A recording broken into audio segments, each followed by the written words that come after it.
This is shampoo made with seaweed, lemon, and sea salt, and no packaging at all. Zero-waste products like these are supposed to reduce trash. We've saved literally millions of packages from landfill, and that's really important to me. But there are still billions of bottles that end up in landfills and on beaches every year. So can recipes like this really help cut worldwide waste? We went to factories in Vancouver and Tasmania to find out. At Beauty and the Bees in Tasmania, a mix of oils and melted beeswax are the first ingredients in a shampoo bar. We've never used any plastic packaging, ever. We use only paper, tin, glass, or wood. Jill Saunders started Beauty and the Bees 30 years ago. Her products use only natural ingredients. It's entirely chemical-free, and the suds are biodegradable. That's very important too. Clay from the Atlas Mountains in Morocco, blended with castor oil, makes the shampoo thick and foamy. So he's gonna pour. Workers add Tasmanian leatherwood honey and lye. Lye is an ancient ingredient that turns the mixture into soap for the hair.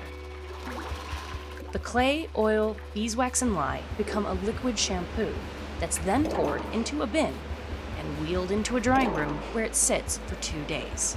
Then it's cut and packaged into biodegradable boxes. Mass-produced shampoo often uses artificial foaming agents like sodium lauryl sulfate. Those go down the drain and can end up in the oceans. Saunders says that's partly why customers want to buy her bars, which break down safely in nature. She sells 100,000 of them a year, but that's still only a tiny fraction of the $2 billion shampoo market.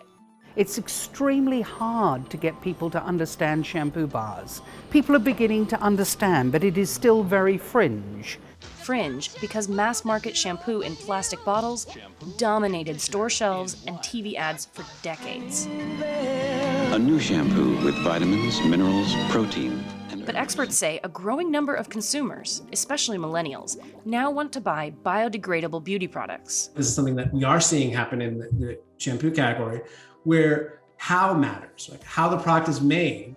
Lush Cosmetics scaled for mass production years ago and now sells about $20 million worth of shampoo bars every year. We have seen really a shift from customers and more folks looking at how they can be more environmentally friendly in their own lives. Lush showed us how they make one of their top sellers, the Scenic Shampoo Bar. This $12 disc lasts for 80 washes and replaces about 3 shampoo bottles. Sea salt, lemon and orange flower oils, and 2 types of seaweed. These are dried sheets of nori seaweed being fed into a paper shredder. They're added right at the end. The smell is quite strong. It'll remind you of sitting on the beach, hanging out by the ocean. The same kind of food coloring used in M&Ms makes it pop on the shelves and online. Lush has sold 41 million of these Scenic bars since 2005. That's equivalent to about 1/5 of all the shampoo bottles Americans buy in a year. Multinational brands like Procter & Gamble and L'Oreal are also getting into the natural shampoo market. We spoke to Sonika Malhotra, co-founder of Unilever's Love, Beauty and Planet line that launched in 2018.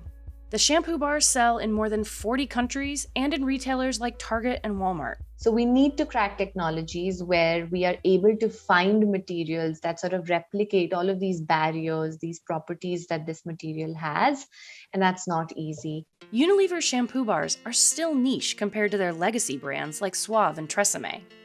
But the pressure to cut plastics is on.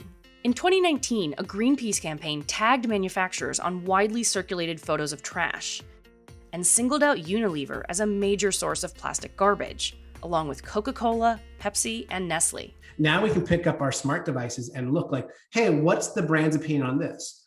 What does the brand do to limit waste? Unilever signed a commitment to eliminate single-use packaging, but little progress has been made. And plastics contribute to climate change. They're made with fossil fuels and emit greenhouse gases throughout their life cycle.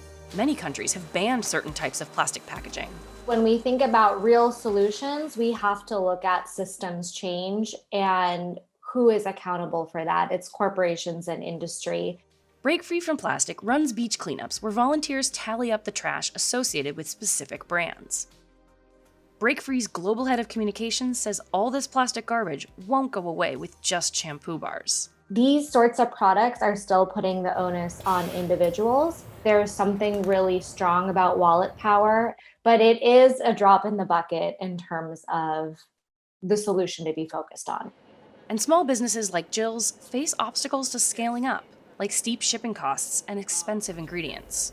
Her bar costs 3 times as much as Unilever's. Despite the challenges, Jill says her customer base is growing. Business is getting better and better and better as a result of the zero waste consciousness and people's awareness that biodegradability is very important. So the future looks extremely bright.